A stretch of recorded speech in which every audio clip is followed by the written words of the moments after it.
Here she is. Just wonderful. You love to see it. So beautiful. Here's my third gear. All mashed. These teeth are mashed down, and then these teeth are just completely sheared off. Here's the pieces, full teeth, and all the little pieces. This is my magnet under here. It's a little overwhelmed right now. All right, so this is my 2018 Honda Accord Sport 2.0 turbo 6-speed manual transmission. I just had to do pretty much a swap of the gear stacks, and I wanted to share what I learned, what I saw, and a few tips and tricks. There really isn't much out there at all, so I wanted to contribute at least. This isn't going to be perfect, isn't going to be all inclusive, but it's something. It's some information for somebody who's going to do something like this. So Andy Klein has another video. His is called something, I think maybe Transmission Rebuild Part 1 or something like that. Definitely check his out too. And I want to throw in a couple tips and tricks for the whole process. This isn't just about pulling it apart, but if you're looking for the transmission, I highly recommend the website car-part.com. They have, it's like a database, and you can search your exact car by model. You don't need your VIN, and you can find your exact transmission, and it'll show you how many miles away each one is, and a little brief description from the company of like what they put in there for the transmission. And other websites or companies are LKQ, and they're based in Canada, but they have, I think, the largest online like database for used transmissions and maybe engines, and you'll just have to wait for that to be shipped if you're not going to go pick it up. And also like Craigslist, Facebook Marketplace, that's what Andy recommended, these places as well. And when you're going to go pick it up, make sure that they know what they have. Sometimes their inventory is incorrect. Sometimes it's listed as a manual and it's actually an automatic. That happened to me. Make sure that you do a really good inspection, because that happened to me. I didn't look at it good enough. So the plan was to just throw this one in my car, but now I had to pull everything out and put all the good stuff in mine. So yeah, I got to learn all about it. So a little bit of a blessing in disguise, but through several nightmares, unfortunately. So I think that's it.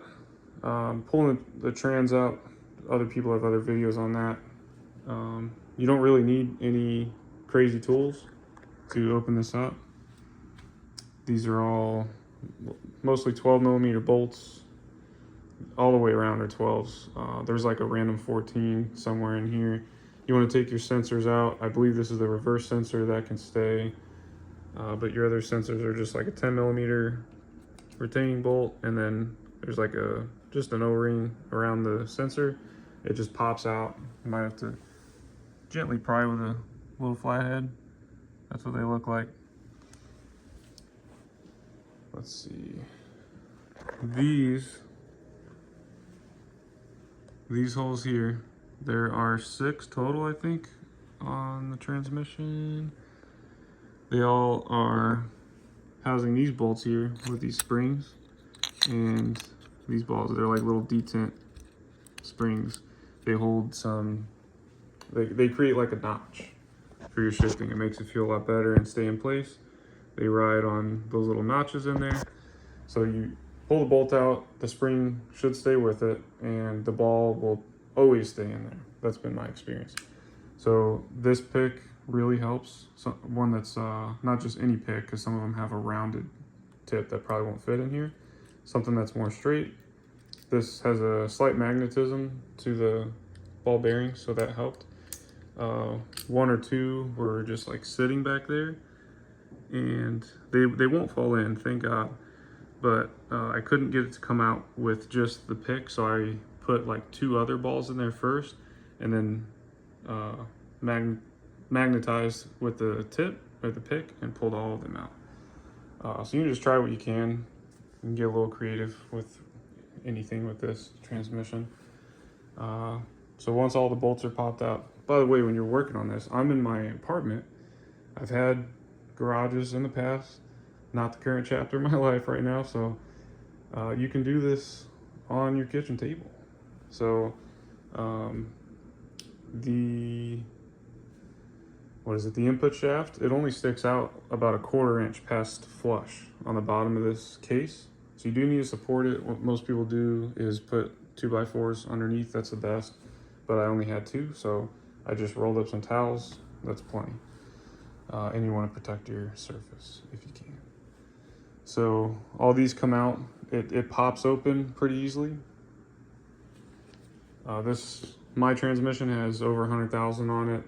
The replacement had only 15,000. They both popped open pretty easily. So there are two, really one like good pry spot, which is this one. You can see that lip in there. That's a really good one. I believe they made it like that on purpose. So you can see it lifting up. This has already been popped open. I just did my test fitting after many nightmares again. This has been weeks of me not having enough time, and it's been horrible, but I'm finally in the home stretch, so I wanted to make this video for you guys. So this is the other pry spot. You can get under in this little vent hole, and you'll get just enough bite to pry. And those are safe spots. Those are not seal spots. And that should be enough. That's been enough for me to pop these open. Again, they're not hard to pop open.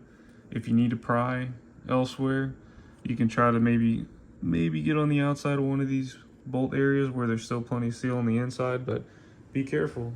Everything's aluminum. So from there, nothing else should be retaining it. Make sure you pull all these out. Your sensors, these little retention, little notch ball bearing things, I don't know what they're called. The balls will fall inside if you don't. I forgot one. Thankfully, I was able to find a ball bearing very easily. So on the top, 2 10mm bolts. This is just an O-ring seal with a flat cap. You just pop that off really easily. This is your retention ring. Standard needle nose pliers. Open that up while you pry. This is a 2-handed operation.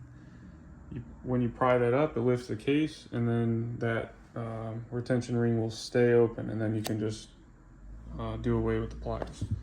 So I'll show you guys here. My apartment's a mess because of this. That is what it is. Thank God I'm almost done. So you pry your retention ring open, right here.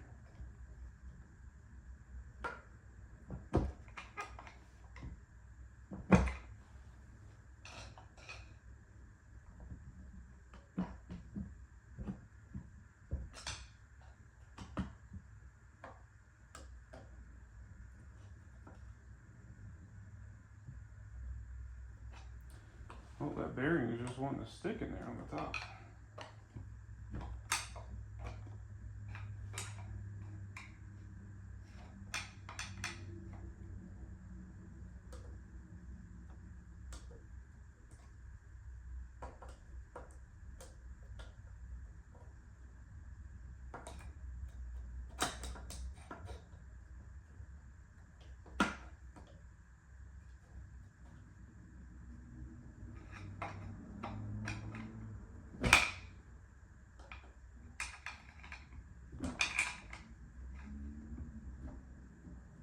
There she is, finally.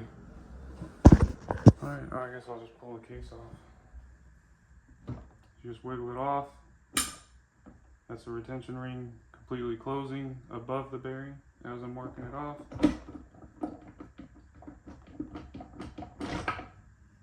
There she is.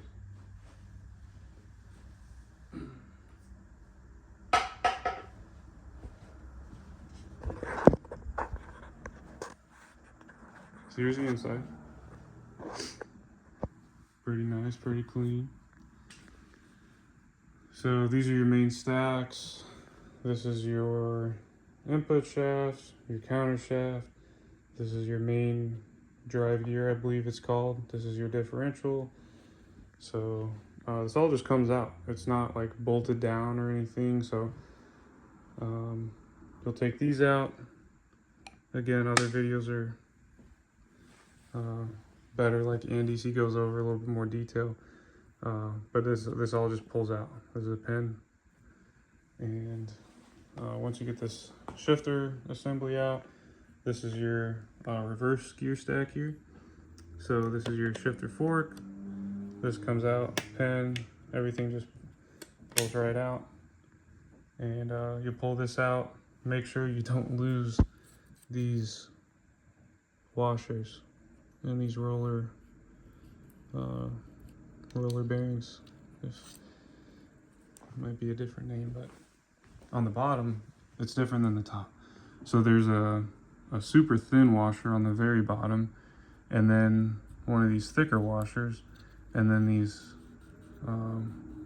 roller cylinder bearings on top. So there's just one extra washer is what I'm saying. There's a thin one on the very bottom.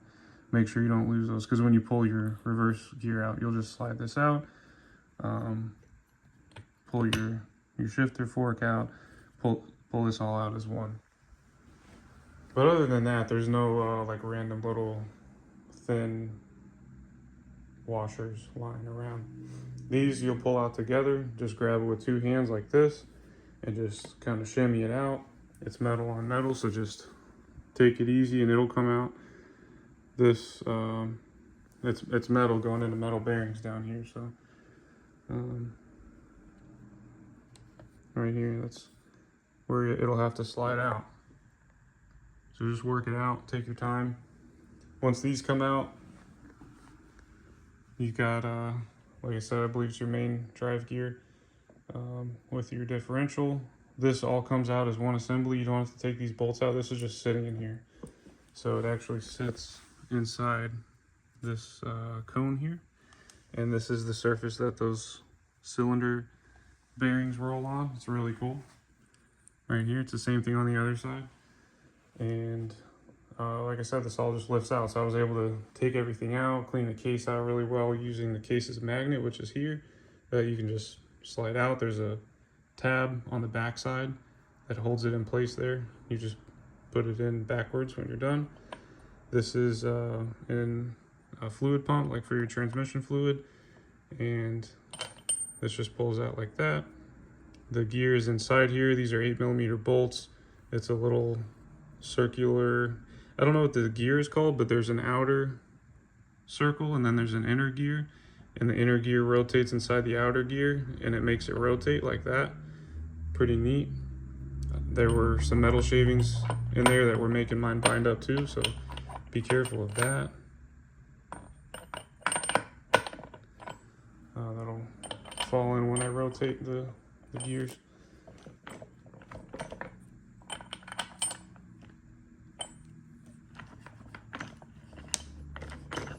Where's she at? There she is. All right. At the top here, you've got your, this is a fluid, like guide pin. It's full of holes. Pretty cool to lubricate all your gears. It has to sit in a little hole slot down there, or else, there it goes. Transmission won't close up. This is another guiding tube. This just pulls right out. And anything else? These will go in. It doesn't have to be in neutral, like I've seen in some videos. It does help, but it can be in gear. These just have to slide in. I think my biggest issue I was having with the transmission going back in were the gears, or the bearings in the top sliding in. You have to slide into these two holes. As you can see, this one wanted to stay in there, didn't want to come out. Sometimes it'll like get stuck but not be fully seated, so you want to make sure this is flush here. I just gave it a couple gentle taps with a flathead, and was able to fully seat it. So this is just staying in here while I pull the case on and off. And then your other bearing goes in this hole. This is the proper height. That's how it's designed. It sits very close, but it doesn't touch. And that's how it is in other videos I've seen. It's very interesting, but this is how the final fitment looks. You can see that synchro right there is very close. That's just how it is for some reason. This is very close. There's tight clearance everywhere. But you'll want to make sure that this is what your height looks like if your bearing is in your case. This gear you want to be sitting that low, because these will slide off. The first couple will slide off freely, the others have to be pressed off. So if your bearing's off, this is how much depth you need. If it's not, the bearing sits almost flush. Thankfully I have an example of that too right here. This is all the way down, it's not flush. This is how it sits. So this is where your retention ring sits, this little notch in here, inside this bearing. That's what is locking into place. And definitely make sure you clean up your transmission all the way. If you have metal shavings inside. That was mine again, pretty bad. These are all mashed in. These are all sheared off. Definitely not cool. Not fun. So, the other main issue I had that I couldn't figure out for many hours was this reverse gear was binding up. It was this shifter fork was actually binding up where it slides the synchro or whatever that plate is up and down into the synchros, and it was binding in here probably from just lack. Oh, I actually had some metal shavings in there, so that's my original there. This is the one from the good transmission, so I just took that. I could clean it too, but I was just like, I'll just use the fresh one, and that helped, or that solved it. So it would only fully seat if I had it in reverse, and then once it was in reverse, if it fully seated down, if I tried to shift out of reverse, it would lift the case up, and I was like, what the heck? So if it was in a different gear, not in reverse, it could go all the way down to about a 1/16 of an inch, maybe an 1/8 of an inch, to where this was fully seated, the clip locked in, and I was like, all right, we're cool, and put the bolts in. But when the bolts get tightened, again, there's barely a gap there. When the bolts got tightened, it couldn't shift at all, or maybe it would barely shift. There was tons of friction, tons of resistance on the shifter. I was like, what is going on? It was horrible. But it was just because this was stuck and binding, and that's why it was related to reverse. And thankfully it all either cleaning it up, or in my case just using the better one, and getting some more transmission fluid in here to lubricate, it all freed up and it's good to go. So I think that's about it. Obviously make sure you drain the fluid out before you start. And like I said, these top few will just slide off freely when you take this out. Some will have like some minor resistance, and they'll sit there, they'll hang out if you're gonna lay them down, but just be careful with that, because everything needs to go back the way it was. So hopefully you don't lose the order if they do pop off. This one is secured with this bolt here. Again, working on these, you have to use a press. I'm not doing that, so I don't know anything about that. But now you have a clean surface. You clean that off, all of your old Honda Bond, and make sure you clean it good with some brake cleaner, carb cleaner. Get a good clean surface, and that's why I put the case on before, to make sure that the shifting was good, and all of the functions were right before I fully bolted it down and put a seal on. So now that it's all good, I'm gonna put my seal on, You don't have to use Honda Bond. You can use Permatex Ultra Gray. I'm looking for it here. Permatex Ultra Gray. Like I said, you don't need any fancy tools. Needle nose. I would recommend that that pick that's a little bit more straight, just a little bit of a bend. Magnet is definitely helpful. Get any metal shavings you need. It'll help with getting those balls. Flathead screwdriver, probably a bigger one, maybe a smaller one too. Mallet helps. I have a rubber one and a metal one. And I think that's it. This is very simple. Once you pop it off, doing all the gears, you have to know where they go, but other than that, these are all just sitting in here, and they have some play, and it's really not bad. So if you guys have any questions, leave a comment.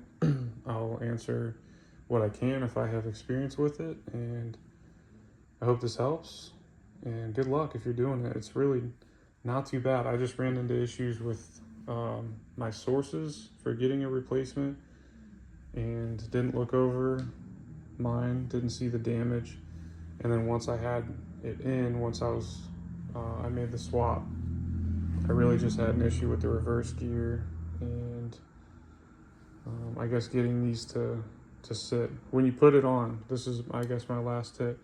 Sometimes this catches.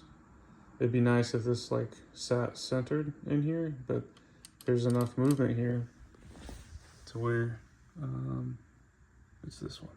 It'll catch on the edge. There are a few little marks where it would catch.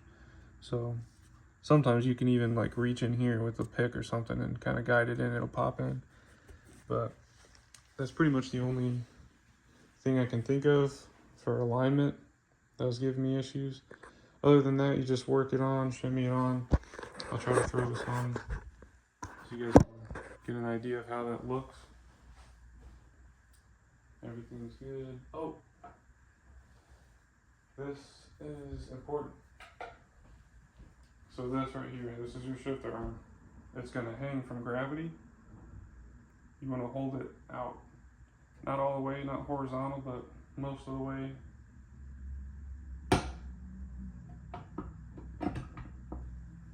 So I purposely have it crooked so it doesn't fall all the way down. Then I'm coming down here, maybe a little closer.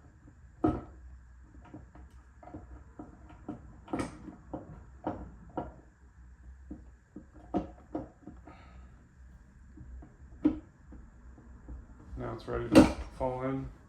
So now that's in between that shifter arm. You'll see that that tab, when this is rotating, it goes like this. You want it to be in between the C shape that's there. If not, you won't be in the gear selector. So yeah, that would be it. Once you get to here, you'll continue to shimmy it. What you're doing is working these bearings into their positions in here, and everything else, all these shifter rods have to go in these slots, your reverse, and this always lines up really well. Again, that's a cone.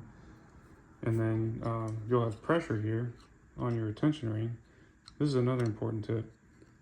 This retention ring can move quite a bit. That's a whole 1/4 inch.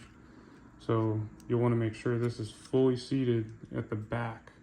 So you want to push this all the way back, because if it's not, it could be up here, and you can open this up as much as you want, but sometimes if this is sticking out at all, if it's not fully seated against the back and it's sticking out, it'll catch on the bearing, and no matter how much you open this, you can't get it to seat because the ring's not all the way back. So make sure you center it too, because you can rock it. It's pretty well lubricated, so it's hard, it's wanting to spin, but it can rock too, so make sure it's fully centered, fully back. And now you'll shimmy this down, and then shimmy it until there's pressure on here, because you can see there's no pressure on there now. Shimmy it until it grips where it's actually pressing down on this retention ring, so the retention ring is preventing it from going down further, then you can open this up. And again, always make sure it's fully seated to the rear, and open that up all the way and rock it a little bit. Again, you're going to have to play with it. You definitely need to make sure you have transmission fluid on your bearings. That helps a lot, I learned, and should be good to go from there. Again, if you guys have any questions, comment. I'll definitely answer all of them. I don't know if I'll have the correct answer, but I'll get to you, and good luck. It's doable. Again, I'm doing this on my kitchen table. It's not too hard, and hopefully you can work on your own transmissions. This is a 2.0 turbo. The 1.5 is different. This transmission is very similar to the Type R. It has a couple different parts, but you can't just buy a Type R transmission. You can't just buy a 1.5 Accord or a 1.5 Civic. They're all different, so you need your specific transmission. And yeah, good luck. You'll need it's not too bad though. I want to encourage you. So I forgot to point out something that I think is really important. So on mine, obviously third gear is bad, and there were pieces all in here that I was telling you about. It was like a pile, like all clumped up around here by the magnet, and there were metal shavings all inside the transmission. The gears were fairly clean because I had to drive the car for a bit longer, but as long as you clean everything out, everything else in the transmission is in really good shape. And if I had to press, I would try to just replace third gear, replace my synchros while I was at it, and it'd be a done deal. So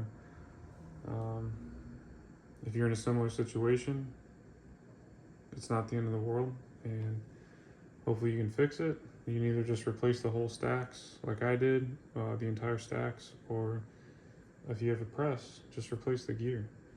So one of my nightmares was I didn't realize, this is in hindsight, but I put it all back together, didn't seal it yet, but put the casing on, put like 2 or 3 bolts in, flipped it on its side to hand spin the input shaft and shift through the gears. So it worked fine at first, and then it was like binding up, and then it got to the point where it wouldn't turn at all, and I was like, oh my gosh, like what is going on? This is horrible. So opened it back up, couldn't figure it out. I was about to lose my mind, and I just started pulling pieces out and pulled this out, and then it was fine. So I knew the problem was in here. When I pulled that out, there were metal shavings in there, even though I cleaned everything. So the problem was there are channels that flow this fluid. It's kind of obvious, but out of here and out of here, and there were residual metal shavings in those channels. And what happened was it was clean, but when I flipped it over, then they kind of poured out with some residual fluid, and they got stuck in this gear, and it wouldn't even move after that. And when I took it out and looked at it, I was barely able to press it apart, and it had all these like gouges in it from the metal shavings getting caught in there. So that's not good. I assume that piece is aluminum as well. And definitely make sure you get all the metal shavings out, including in these channels. You want to take this out. It's really easy. So I forgot to point out something that I think is really important. So on mine, obviously third gear is bad, and there were pieces all in here that I was telling you about. It was like a pile, like all clumped up around here by the magnet, and there were metal shavings all inside the transmission. The gears were fairly clean because I had to drive the car for a bit longer, but as long as you clean everything out, everything else in the transmission is in really good shape. And if I had to press, I would try to just replace third gear, replace my synchros while I was at it, and it'd be a done deal. So if you're in a similar situation, it's not the end of the world, and hopefully you can fix it. You can either just replace the whole stacks like I did, the entire stacks, or if you have a press, just replace the gear. So one of my nightmares was I didn't realize, this is in hindsight, but I put it all back together, didn't seal it yet, but put the casing on, put like 2 or 3 bolts in, flipped it on its side to hand spin the input shaft and shift through the gears. So it worked fine at first, and then it was like binding up, and then it got to the point where it wouldn't turn at all, and I was like, oh my gosh, like what is going on? This is horrible. So opened it back up, couldn't figure it out. I was about to lose my mind, and I just started pulling pieces out and pulled this out, and then it was fine.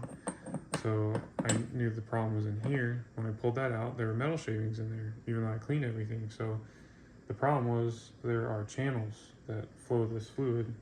It's kind of obvious, but out of here and out of here, and there were residual metal shavings in those channels. And what happened was it was clean, but when I flipped it over, then they kind of poured out with some residual fluid, and they got stuck in this gear, and it wouldn't even move after that. And when I took it out and looked at it, I was barely able to press it apart, and it had all these like gouges in it from the metal shavings getting caught in there. So that's not good. I assume that piece is aluminum as well. And definitely make sure you get all the metal shavings out, including in these channels. You want to take this out. It's really easy, but yeah, so good luck, and wish you guys the best.